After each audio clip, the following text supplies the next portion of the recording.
Frank Fitz's heartbreaking last moments with American Picker co-star Mike Wolfe revealed. American Pickers star Mike Wolfe recently opened up in an interview about his late best friend Frank Fitz, who died in September, 2 years after a stroke and hospitalization. The television personality divulged that Frank was the popular one in school and owned a home before he was legally allowed to drink alcohol. He also was a fan favorite for many American Pickers watchers, and a major reason why the History Channel show was such a success. Frank was also a true friend who knew how to always make people feel comfortable around him. He was one of those guys, no matter who he talked to, he could always make people feel comfortable and let them know that they're being heard. Mike said as he explained that the two connected on similar life circumstances. Mike and Frank's respective fathers were not involved in their lives, and the struggles that they encountered as they were moving through life strengthened their bond. The two first met when they were in middle school. He was an extremely hard worker. He was like no one I'd ever met in my whole life, Mike noted. Mike recalled to the news outlet that when he first got the idea to pitch American Pickers, now on air for over 15 seasons, Frank was the only person who didn't make fun of him. Amid all of the haters and doubters, Frank had faith in Mike's vision and believed they were on the brink of brilliance. The year 2010 marked the show's first season's debut on the History Channel, changing their lives forever, for better and worse. During an interview with The Sun in 2021, Frank admitted that before he left American Pickers, he had looked for treatment for his alcohol abuse. Also, he claimed that he hadn't talked to Mike in a couple of years, as he thought he became second place, while Mike was considered numero uno on the show. There was a lot of noise.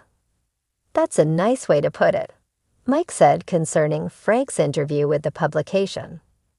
This is so hard for me to talk about because there were a lot of things that were said that weren't true, and I always continued to pray for him. But unfortunately, the things that we want for someone, sometimes it's just not enough, and they have to want these things for themselves. The two eventually repaired their relationship, but unfortunately, in 2022, Frank suffered a horrible stroke that led to him being hospitalized, thwarting Mike's plan of having him return to American Pickers. Frank's health never recovered, and on September 30, he died from stroke complications. Mike, his mom, and Frank's late mother's best friend Annette were at his side when he drew his last breath. I got the call that he wasn't doing well. I just feel blessed that I was able to get there, Mike admitted. I was there for about an hour before he passed, and I was holding his hand and rubbing his chest when he took his last breath. I took my fingers and I closed his eyes. Mike divulged what happened in his final moments with Frank. I just told him that I wasn't mad at him, and that I loved him, and that I cared about him so much, he confessed. And then when I could see that he was struggling, I just said, just go find your mom. Go find her right now. Just go find her. Frank Fritz's last moments were etched with a blend of bittersweet nostalgia, unsaid words, and the quiet understanding that comes with a friendship tested by time, fame, and loss. The sun dipped low on the horizon, casting a warm, golden glow across the rustic Gowa landscape that both men had come to know like the back of their hands. The barn, cradled by decades-old oaks, stood as a testament to their shared history. A place where laughter had echoed against its weathered planks, and the air once buzzed with the thrill of discovery. Mike Wolfe arrived with hesitant steps, his boots kicking up small puffs of dust on the worn path that led to Frank's modest home.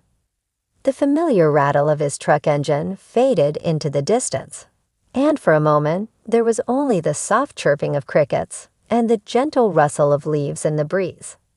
He paused at the threshold, memories rushing forward with an ache that tightened his chest. The time spent scouring forgotten attics and peeling back the layers of forgotten history had always felt like a story without an ending, until now.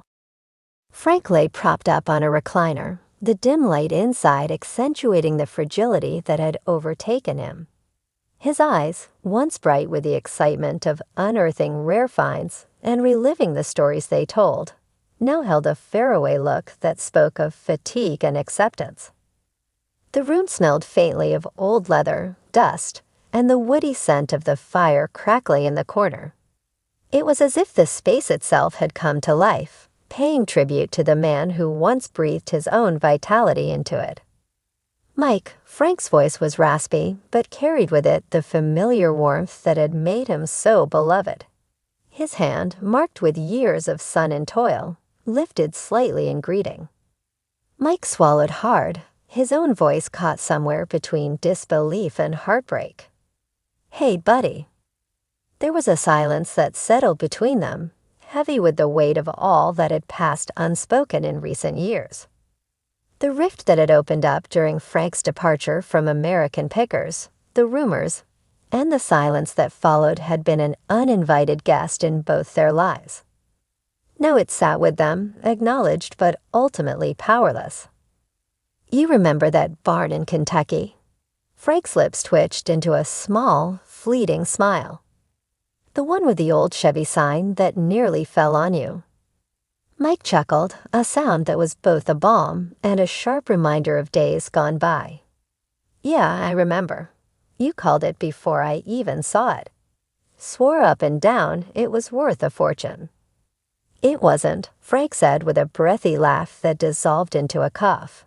Mike's smile faded as he watched his friend's body shudder, the sound rattling like dry leaves. They sat in the glow of the fire, their conversation drifting between past adventures and old stories they had told 100 times before.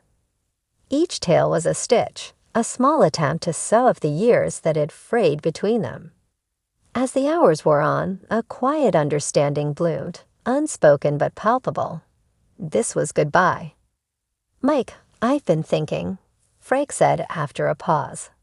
His eyes found Mike's, and the flicker in them reminded Mike of the early days, when every pick held the promise of something extraordinary. "We spent so many years hunting for treasures that belonged to other people's stories. I guess I never thought about what mine would look like at the end." Mike's jaw clenched, the words he prepared caught somewhere behind the knot in his throat. "You've got more stories than most people could dream of, Frank. You're a legend." Frank's head tilted back against the chair, the firelight reflecting in his eyes, turning them into molten amber. "Maybe. But the best stories, they were the ones we made, Mike. Two guys on the road, digging through America's attic. We found more than old signs and rusty bikes. We found each other's stories. That's worth more than any antique." The silence that followed was sacred, filled with the weight of what had been lost and gained. Mike moved closer, his hand resting on the arm of Frank's chair. The roughness of their shared past, the arguments, the reconciliations, the miles and miles of highway, settled into something deeper, more profound. The fire crackled and a log shifted, sending a small spray of embers into the air like fireflies. Frank's breathing grew shallower, each rise and fall of his chest a struggle. Yet his face remained serene, as if he were already moving between the realms of here and somewhere far more peaceful. "I always thought we'd have one more pick, one more wild goose chase," Mike whispered, his voice breaking. Frank's lips parted in what might have been the ghost of a smile. "We do, Mike. Just not here." The last light of the day slipped behind the horizon, turning the sky into a watercolor wash of purple and gold. Frank's eyes fluttered shut, a sigh escaping him like the whisper of leaves in the wind.